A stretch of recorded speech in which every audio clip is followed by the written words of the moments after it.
क्योंकि भाई ने शास्त्रार्थ के लिए चुनौती दी है, आमंत्रित किया है, तो इनका जो संदेह है वो तो दूर करना हमारी जिम्मेदारी है।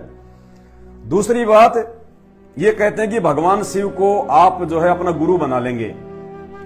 अब गुरु जो है वो किसको बनाया जाता है? ऐसा थोड़ी है कि भाई कोई भी सामने कोई भी अरा गरा खड़ा है, हमने उसको नमस्कार कर दिया और अपना गुरु धारण कर लिया। कहते हैं पानी पियो छान के और गुरु बनाओ जान के। पानी को हमेशा छान के पीना चाहिए, साफ करके पीना चाहिए। उसमें वायरस भी हो सकता है, बैक्टीरिया भी हो सकता है, उसमें वो गंदगी भी हो सकती है, मिट्टी भी हो सकती है। तो कहते हैं पानी पियो छान के। जब हम अपने शरीर की सुरक्षा के लिए, कि यदि हमने कहीं कोई गंदा पानी पी लिया तो हम लोग जो है बीमार ना पड़ जाएं, कहते हैं पानी भी इतनी सावधानी से पिया जाता है। तो अपनी आत्मा के उद्धार के लिए, अपनी आत्मा के कल्याण के लिए जो गुरु बनाया जाता है वो कितनी सावधानी से बनाया जाता है। उसको तो हर प्रकार से छानबीन करनी चाहिए। एक 50 रुपए का मटका हम लेके आते हैं जो है कुमार के यहां से, 50 रुपए का मटका, उसको भी हम लोग 20 बार यूं बजा बजा के देखते हैं, 20 बार बजा बजा के, कि कहीं मेरे 50 रुपए का नुकसान ना हो जाए, ये फूटा हुआ ना हो, कल को फिर इससे पानी टपकने लगे। माता बहनें आलू टमाटर खरीदती हैं 50 रुपए के, 20 बार देखती है यूं घुमा घुमा के, कहीं कोई काना वाना ना हो, कहीं कोई गला सड़ा ना हो। भाई ये तो आत्म कल्याण का काम है, ऐसे कैसे गुरु बना लेंगे? कोई भी जो है 2 महीने तक दाढ़ी बढ़ा के, नवरत्न का तेल लगा के, काले काले बाल करके, रुद्राक्ष की 250-300 की माला पहन के, 300 रुपए का पीतांबर पहन के और यूट्यूब पे आके प्रवचन देने लग जाए, हम उसको अपना गुरु बना लें? हमसे बड़ा मूर्ख फिर कोई होगा नहीं कोई दुनिया में। तो परमात्मा ने मानव शरीर दिया है, सभी योनियों से भिन्न परमेश्वर ने हमारे को जो है मतलब की बुद्धि दी है और ऊपर से सोचने समझने की क्षमता दी है। तो इस चीज का हम इस्तेमाल करते हैं। देखा देखी नहीं चलते संत रामपाल जी के भगत है, भेड़ चाल में नहीं चलते संत रामपाल जी के भगत है, आंखों पे अज्ञानता का काला चश्मा पहन के नहीं चलते संत रामपाल जी महाराज के भगत है। बहुत सोच समझ के एक एक कदम फूक फूक के रखना सिखाया है संत रामपाल जी ने अध्यात्म में।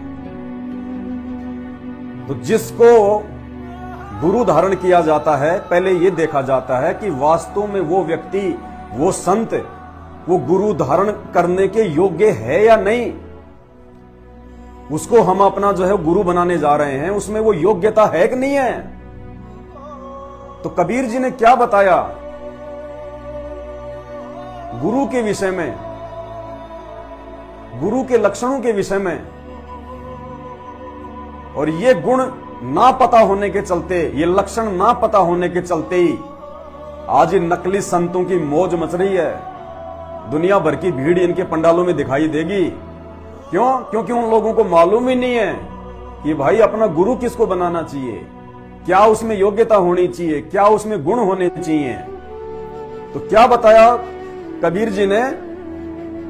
गुरु के लक्षण 4 बखाना, कि जो संत, जो व्यक्ति गुरु बनाने के योग्य होगा, जो गुरु बनाने के लायक होगा, वास्तव में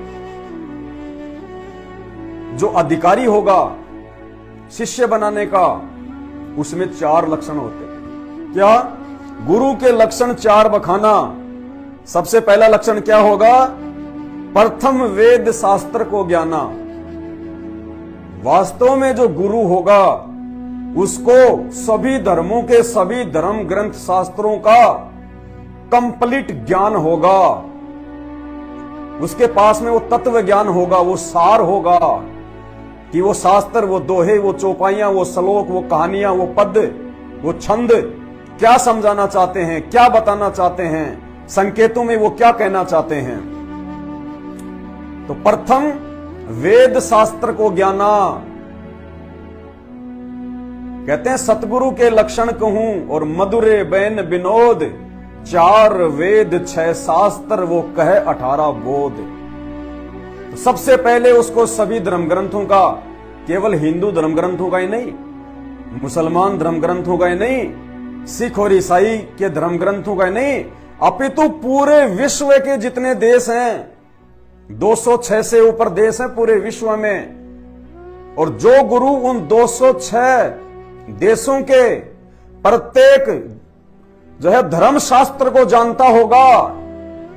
भाई जैसे हम भारत में रहने वाले हैं, हमारे यहां भी तो देवी देवता आए हैं, ऋषि मुनि हुए हैं, संत महात्मा हुए हैं, धर्म गुरु हुए हैं। ऐसे ही हर देश का एक इतिहास है आध्यात्मिक।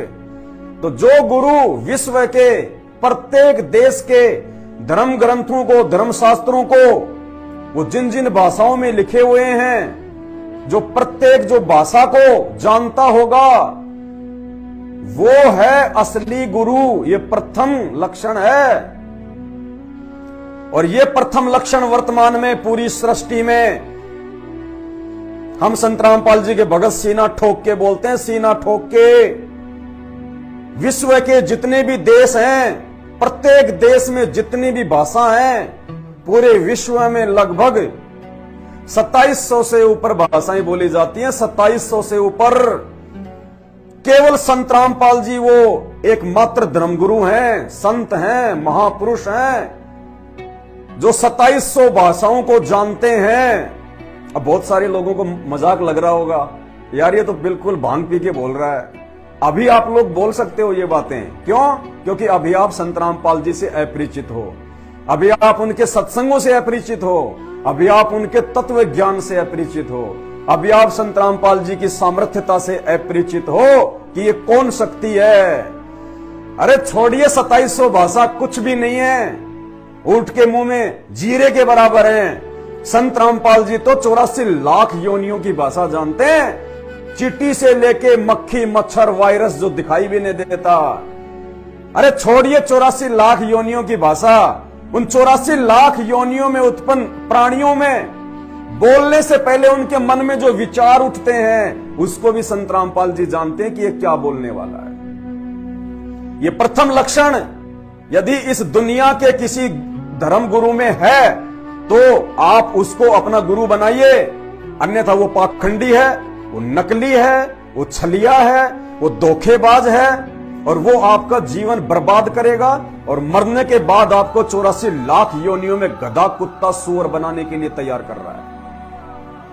चाहे कोई भी धर्मगुरु हो, किसी भी धर्म का। तो सबसे पहला लक्षण, प्रथम वेद शास्त्र को ज्ञाना। पूरे विश्व के समस्त देशों के समस्त धर्म ग्रंथों का, चाहे वो किसी भी भाषा में लिखे हो, जो उन सभी धर्म ग्रंथों का सार बता दे, निचोड़ बता दे। कोई भी कहानी, कोई भी जो घटना कहीं से भी उठा के उनसे पूछ लो आप, किसी भी धर्म के, किसी भी देश के, जो है किसी भी धर्म ग्रंथ की कोई भी चौपाई, कोई भी श्लोक, कोई भी दोहा, चाहे वो चाइनीज भाषा में हो, चाहे वो नाइजीरियन भाषा में हो, चाहे वो अमेरिकन भाषा में हो, किसी भी भाषा में हो, जो धर्म गुरु उसका आपको वास्तविक सार बता दे कि इस चौपाई का क्या अर्थ है, इस दोहे का क्या अर्थ है, वो गुरु बनाने के लायक है, वो सच्चा गुरु है। और वो सच्चा गुरु और वो योग्यता वर्तमान में इस पूरे 21 ब्रह्मांड में, पूरे जगत में, पूरी सृष्टि में ब्रह्मा विष्णु महेश भी नहीं है, केवल संत रामपाल जी हैं, क्योंकि ये सबसे ऊपर का भगवान है। सबसे पहला लक्षण, प्रथम वेद शास्त्र को ज्ञाना। दूजे हरि भक्ति मन क्रम बानी। जो हरि की भक्ति, जो भगवान की भक्ति, जिसको भी वो भगवान बताएंगे, उसकी भक्ति वो मन क्रम और वचन से करेंगे। मन क्रम और वचन से वो भक्ति करेंगे। कोई मर्यादा, कोई नियम वो खंडित नहीं करेंगे, वो भंग नहीं करेंगे, कोई भी आलस्य नहीं करेंगे, कोई भी पाखंड नहीं करेंगे, कोई भी ढोंग नहीं करेंगे, किसी भी प्रकार का वो दिखावा नहीं करेगा। बाल बढ़ा लिए, दाढ़ी बढ़ा ली, नाक से लेके यहां तक सफेद तिलक लगा लिया, दोनों तरफ यहां पे जो है वो चंदन का लगा लिया, गले में पता नहीं क्या माला, रुद्राक्ष, और गले में लोकेटर, फोकेटर, पीतांबर, नीलांबर, खड़ाऊ फड़ाऊ, कोई लकड़ी का डंडा रखता है राम भद्रा जो है चार्य की तरह, कोई जो है वो त्रिशूल रखेगा, तो कोई जो है वो कटारी रखेगा। कहते हैं वो गुरु ये पाखंड नहीं करेगा, ये दिखावा नहीं करेगा, ये ढोंग नहीं करेगा। ज्ञान ज्ञान होता है, जिसके पास में ज्ञान है वो चाहे वो जींस पहन के ज्ञान दे दे, चाहे वो लाल कपड़े पहन के ज्ञान दे दे, चाहे वो एक अंडरवियर में बैठ के ज्ञान दे दे, उन कपड़ों से संत का और ज्ञान का कोई संबंध नहीं होता है। वस्त्र केवल अपने शरीर को ढकने के लिए होते हैं। वस्त्रों का ज्ञान से कोई मतलब नहीं है कि अगर दाढ़ी बड़ी हुई है और पीले कपड़े पहन रखे हैं तो ये बहुत बड़ा ज्ञानी है। ज्ञान का वस्त्रों से, दाढ़ी से, मूंछ से, बाल से या बिल्कुल सपाचट करवा रखे हैं, या चाहे नीलांबर या चाहे पीतांबर या चाहे कैसे भी वो कपड़े पहन रखे हैं। संत अगर कोई होगा वास्तव में तो वस्त्रों से, दिखावे से उसका कोई मतलब नहीं होगा। तो क्या लक्षण बताया दूसरा? दूजे हरि भक्ति मन क्रम बानी। हरि की भक्ति को वो मन, क्रम और वचन से करेगा तो वो गुरु है, उसको गुरु बनाया जाना चाहिए। पहले उनके लक्षण देख लो, बात बात पे वो गुस्सा तो नहीं हो रहा। अगर किसी शिष्य ने ऐसा सवाल पूछ लिया जो उसके पास जवाब नहीं है, वो टाल मटोल तो नहीं कर रहा है, घुमावा फिराई तो नहीं कर रहा है, सवाल के जवाब से बचने का प्रयास तो नहीं कर रहा है, शास्त्रों से बाहर का ज्ञान तो नहीं दे रहा है। अगर शास्त्रों से बाहर की बातें वो अबाई बोल के अगर उसको शांत कर रहा है, वो गुरु नहीं है, वो ढोंगी है, वो पाखंडी है। स्कूल में हम बच्चे को भेजते हैं, बैग में हम उसके पुस्तकें डालते हैं और वो टीचर यदि उस बच्चे के सवाल का जवाब उन पुस्तकों से ना दे के अगर कहीं बाहर की बात बताता है तो क्या वो बच्चा एग्जाम में पास हो पाएगा बाहर की बात को लिख के? क्योंकि एग्जाम में तो वही सवाल आएंगे जो उस बच्चे के जो है उस सिलेबस में है। और वो टीचर यदि उस सिलेबस से बाहर की बात बताता है, वो अबाई बताता है, बच्चा जिंदगी में इम्तिहान में पास नहीं हो पाएगा। और ना ही वो टीचर है जो सिलेबस से बाहर की बात बताता है। तो जो असली गुरु होगा वो आपको शास्त्रों से आपकी हर शंका का समाधान करेगा, आपके हर सवाल का जवाब देगा और बड़े प्यार से, बड़े प्रेम से देगा।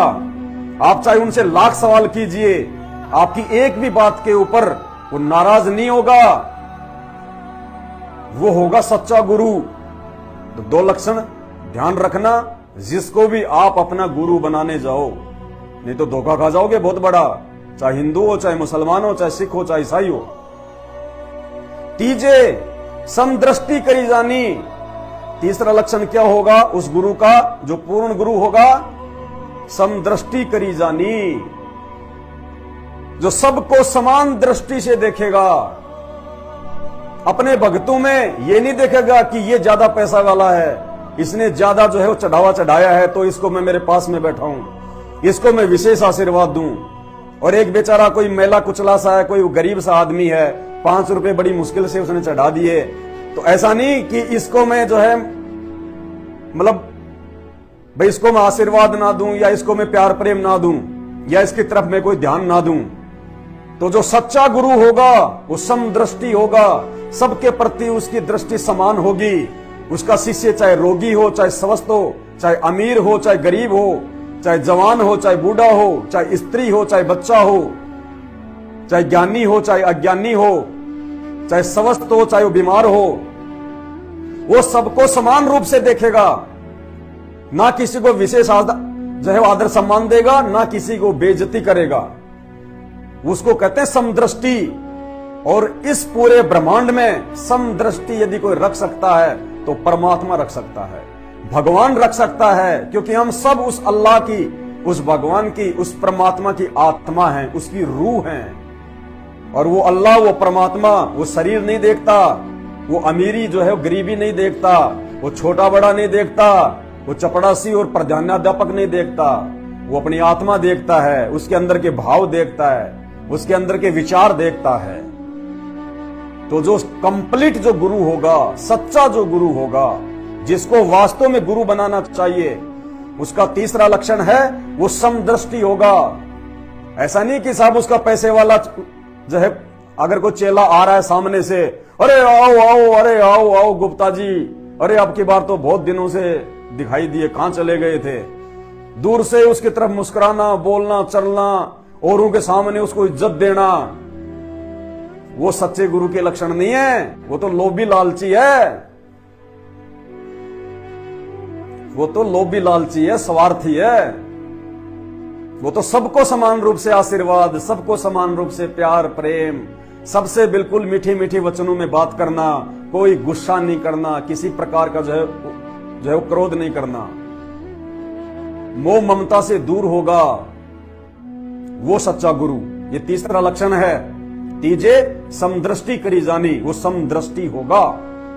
अगर उसका खुद का भी बेटा बेटी होंगे, अगर उसकी खुद ने भी जो है पत्नी होगी, उसके खुद के भी रिश्तेदार होंगे, उनको भी वो कोई विशेष महत्व नहीं देगा।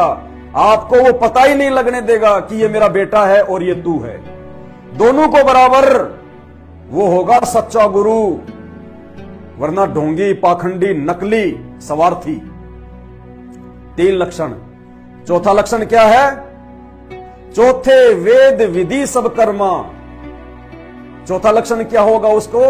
वो जितने भी आध्यात्मिक क्रिया अपने भक्तों को बताएगा, वेद विधि कर्मा, वो वेदों के अनुसार शास्त्रों के अनुसार आपको भक्ति बताएगा, वो यज्ञ हवन बताएगा, वो ज्योति पाठ बताएगा, वो आरतियां बताएगा। वो अपनी तरफ से मन घड़ंत रूप से आरतियां बना के नहीं देगा। वो अपनी तरफ से आपको कोई भी जो है आध्यात्मिक को क्रिया नहीं बताएगा। वो वही बताएगा जो पहले से वेदों में लिखी हुई है, जो शास्त्रों में लिखा हुआ है। उसके अलावा कोई भी जप तप यज्ञ हवन पूजा पाठ कुछ नहीं बताएगा। जो बताएगा वेदों के अनुसार बताएगा, शास्त्रों के अनुसार बताएगा। वो ये नहीं कहेगा कि राधे राधे जप ले, राधे राधे जप ले, क्योंकि राधे राधे का किसी भी शास्त्र में कहीं उल्लेख नहीं है। हिंदू धर्म के 4 वेद, 6 शास्त्र, 18 पुराण, 11 उपनिषद, मनुस्मृति, गीता जी, कोई भी माई का लाल ये दिखा दे उनमें कि एक ओम के अलावा दूसरा कोई मंत्र है, और ये ओम मंत्र भी उस शैतान का है, ये ओम मंत्र भी जो है उस ब्रह्म का है, उस काल का है। इस ओम मंत्र को भी जाप करने वाला अंत में उसी के मुंह में जाएगा, 84 लाख योनियों में जाएगा। इस ओम मंत्र के अलावा हिंदू धर्म के किसी भी शास्त्र में या विश्व के किसी भी शास्त्र में, किसी भी जो है वो धर्म ग्रंथ में कहीं कोई उल्लेख नहीं है। क्योंकि शैतान तक की जो सृष्टि है, ब्रह्मा विष्णु महेश की जो सृष्टि है, केवल सबसे बड़ा एक ओम मंत्र है। अरे राधा राधा जैसी तो ना जाने लाखों लाखों करोड़ों होके जाली, राधा जैसी तो लाखों होके जाली। कौन सी राधा का नाम दे रहे हो आप? श्री कृष्ण जी के यहां पे जो है वो कितने होली अवतार आपको पता है? 18 करोड़ तो रामचंद्र जी आके चले गए। रामचंद्र जी, दशरथ पुत्र रामचंद्र, उनके 18 करोड़ जन्म हो चुके हैं। जन्म मरण जन्म मरण जन्म मरण। तो इसी प्रकार श्री कृष्ण, राधा, रुक्मणी, पता नहीं अनंत जन्म हो चुके हैं इनके। शास्त्रों से दिखाएंगे आपको, लिखा हुआ है। संत रामपाल जी ने यही तो काम किया है, तभी तो हमारी आंखें खुली हैं कि भैया हम कौन से श्री कृष्ण को पूजें। 49 करोड़ श्री कृष्ण होके जा लिए, 49 करोड़, और 18 करोड़ रामचंद्र जी होके जा लिए, और 70,000 भगवान शंकर होके जा लिए। ये मर लिए और जन्म लिए। कौन से शंकर का जाप जपें, कौन सी राधा राधा जपें? और किसी शास्त्र में कोई प्रमाण नहीं।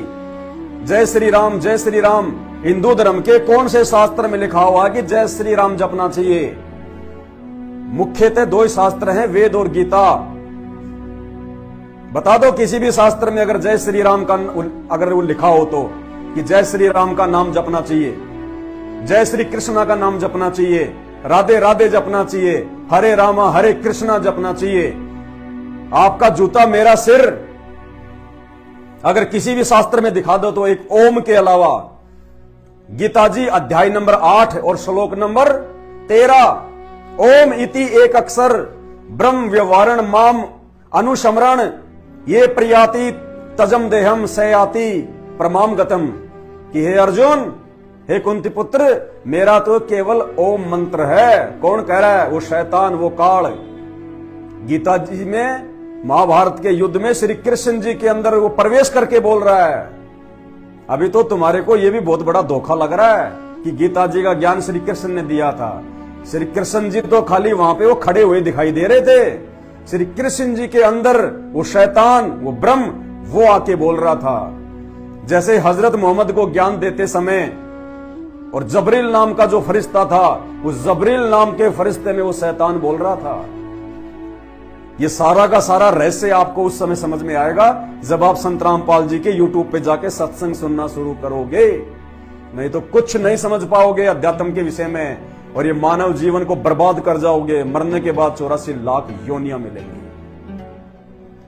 तो वो जो संत होगा उसका जो चौथा जो लक्षण होगा, चौथे वेद विधि सब कर्मा, वो जो भी यज्ञ हवन जप तप साधना बताएगा वो शास्त्रों के अनुसार बताएगा, वेदों के अनुसार बताएगा। मनमुखी रूप से नहीं कहेगा बेटा ये ले नारियल और इसके लगा के माला और तू जो है वो चौराहे पे जाके रख के आ जाना और एक जो है दीपक जला देना। जैसे मुसलमान धर्म में आयतों को मोड़ मार के ताबीज बना देंगे, फिर बोलेंगे इसको पानी में घोल के पीस के तू पी लेना। वो ये पाखंड वाली पूजा नहीं बताएगा, मनमुखी पूजा नहीं बताएगा। तू 7 सोमवार के व्रत कर लेना, तू कावड़ ले आना, तू पैदल यात्रा कर लेना, बाबा जी के झंडा चढ़ा देना, वो ये पाखंड नहीं कराएगा। क्योंकि भक्ति का आधार क्या है? जिस प्रकार हम कोर्ट में जाते हैं, न्यायालय में जाते हैं और वहां पे जो भी मुकदमे आते हैं, उन मुकदमों को सुनने का उनकी सजा का आधार क्या है? संविधान, वो कानून की किताब। वहां पे वो कानून की किताब के अनुसार ही सारा काम होता है, क्योंकि वो न्याय का आधार है। कानून की किताब, संविधान। संविधान से बाहर वो जज कोई भी फैसला, कोई भी निर्णय नहीं देगा। इसी प्रकार हम जो भक्ति जो कर रहे हैं, उस भक्ति का आधार क्या है? उस भक्ति का आधार हमारे धर्मशास्त्र। अगर कोई मुसलमान है तो मुसलमान धर्म के धर्मशास्त्र, हिंदू है तो हिंदुओं के धर्मशास्त्र। ये धर्मशास्त्र उस भक्ति का आधार है। अगर कोई मुल्ला मौलवी या कोई पंडित काजी धर्मगुरु अगर इन शास्त्रों के बाहर से यदि आपको कोई मंत्र जाप करने के लिए दे रहा है कि राधे राधे श्याम मिला दे, हरे रामा हरे कृष्णा, ओम नमो भागवते वासुदेवाय नमः, ओम रामचंद्राय नमः, हरे रामा हरे हरे, ये सब पाखंड है, ढोंग है। क्योंकि धर्मशास्त्रों में इनका कहीं कोई उल्लेख नहीं है सिवाय एक ओम मंत्र के। और वो ओम मंत्र वर्तमान में धरती पे यदि कोई देने का अधिकारी है, जिस व्यक्ति से, जिस संत से, जिस महापुरुष से ओम मंत्र लेके भी यदि हम थोड़ा बहुत लाभ प्राप्त कर सकते हैं, तो ओम मंत्र को दान करने का अधिकारी भी वर्तमान में पूरी सृष्टि में आज संत रामपाल जी हैं अकेले, और कोई नहीं है। क्योंकि इनके अलावा कोई भी व्यक्ति जो है वो धर्मगुरु जो है वो कहलाने का अधिकारी नहीं है। तो जिसको अपना गुरु बनाने की आप सोच रहे हैं, उसमें ये लक्षण है या नहीं है, आपने देख लेना चाहिए। तो भगवान शंकर को यदि हम अपना गुरु बनाए तो ये लक्षण है क्या भगवान शंकर में? क्या भगवान शंकर को सभी शास्त्रों का ज्ञान है? नहीं है। क्या भगवान शंकर जो भक्ति कर रहे हैं वो शास्त्रों के अनुसार है? नहीं है। क्या भगवान शंकर समदृष्टि हैं? नहीं है। क्यों नहीं है? क्योंकि वो देवताओं से तो प्यार करते हैं, राक्षसों की जो है वो त्रिशूल से हत्या कर देते हैं। राक्षस भी अगर उन्हीं के बच्चे हों, अगर भगवान शंकर यदि परमात्मा है तो उस परमात्मा के तो सब बच्चे हैं, चाहे देवता हो चाहे राक्षस हो। अरे एक बाप के 2 बेटे हैं और एक बेटा यदि निकम्मा हो जाए तो बाप तो उसके प्रति भी वैसा ही रहता है कि ठीक है जैसा ये कर्म करेगा नालायक अपना भोगेगा। लेकिन बाप की जो दयालुता है, बाप का जो प्यार है, वो दोनों के प्रति रहेगा। बाप उसकी हत्या नहीं करता, बाप उसको मारता नहीं है, क्योंकि बाप ने उसको अपने अंश से पैदा किया है। तो भगवान शंकर ने अगर पूरी सृष्टि रची है तो राक्षस भी तो उन्हीं के जो है वो बेटा बेटी हैं, दानव भी तो उन्हीं के बेटा बेटी हैं, उनको क्यों मार देते हैं वो? तो इनके अंदर वो गुण नहीं है, ये समदृष्टि नहीं है। और चौथे वेद विधि सब कर्मा, भगवान शंकर की जो पूजा पाठ है वो शास्त्रों के अनुसार नहीं है। कि संत रामपाल जी ने सारा काला चिट्ठा खोल के रख दिया, इंसानों से लेके देवताओं तक का, इन धर्मशास्त्रों से। तो ये लक्षण है तो वो आपका गुरु है। अगर ये लक्षण नहीं है तो वो ढोंगी है, पाखंडी है, स्वार्थी है, वो काल का एजेंट है, वो शैतान का गुरु है जो शैतान का भोजन तैयार कर रहा है। क्योंकि शैतान को प्रतिदिन 1 लाख मानव शरीरधारी आत्माएं खाने का श्राप लगा हुआ है कि नकली गुरु हमारे को फंसा फंसा के रखते हैं ताकि हम कोई सच्चे गुरु की जो है वो तलाश ना कर लें, हम अपनी जो है जन्म मरण के रोग से जो है वो ना बाहर निकल जाएं। तो वो काल के गुरु हैं, वो शैतान के जो है वो गुरु हैं, शैतान के भेजे हुए गुरु हैं, वो उनसे बच के रहो और अविलंब संत रामपाल जी के सत्संग सुनना शुरू कर दो, वरना धरती पे ठिकाना नहीं आने वाले समय में।